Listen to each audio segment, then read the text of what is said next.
না, আমাদের এখানে তো গণতন্ত্র শব্দটা শুধু মানে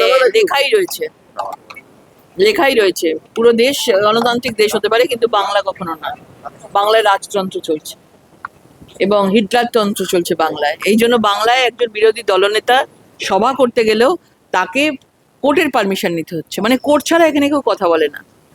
তাহলে ভেবে দেখুন আমাদের কি অবস্থা। যত এরকম বাধা দেবে, এটুকু বলবো, মানুষ এগিয়ে আসছে। বুঝতেই পারছেন, আপনারা সকলে বুঝতে পারছেন 2026-এর একদম প্রাককালে আমরা দাঁড়িয়ে আছি, দোরগোড়ায় সামনেই নতুন বছরে আমরা দাঁড়িয়ে আছি, এবং মানুষ কিন্তু বিজেপিকে ভোট দেওয়ার জন্য রেডি হয়েছে।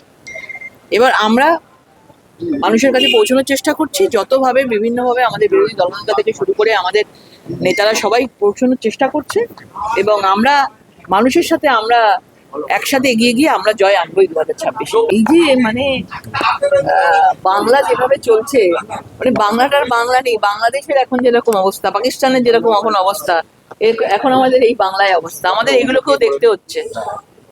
আসার সময় দেখছিলাম যে মানে যুবরাজ যাবে, সেই জন্য মানে ঢাক ঢোল পিটিয়ে যুবরাজকে নিয়ে যাওয়া হচ্ছে।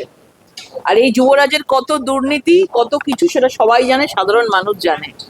তাহলে ভেবে দেখুন, বাংলায় আজকে রবীন্দ্রনাথ ঠাকুরের বাংলা, ঈশ্বরচন্দ্র বিদ্যাসাগরের বাংলা, বঙ্কিমচন্দ্রের বাংলা, আজকে সেই বাংলায় আজকে অভিষেক বন্দ্যোপাধ্যায়ের বাংলায় বলে তাকে এইভাবে বরণ করে, আর এই ধরনের সন্ত্রাসবাদীরা, এই ধরনের গুন্ডারা এইভাবে তাকে ওয়েলকাম করে নিয়ে যাচ্ছে। মানে ওনারা চেষ্টা করছেন যে বাঙালি, একদিকে বলছেন বাঙালি বাঙালি বলে চেঁচাচ্ছেন, আর অন্যদিকে বাংলাতে র্যাম্প করে বিভিন্ন করে মডার্ন মানে নতুন যুবকদের মানে কাছে পাওয়ার চেষ্টা করছেন। কিন্তু এটুকু বলতে পারি, নতুন যারা যুবকরা রয়েছেন, নতুন প্রজন্ম যারা রয়েছেন, তারা কিন্তু মমতা বন্দ্যোপাধ্যায় সরকারের থেকে দূরে সরে গেছে। সে যতই সিনেমা স্টাইলে নায়কের মতন করে সে এন্ট্রি নিক। প্রথম কথা বলবো, বিএলওরা ভালো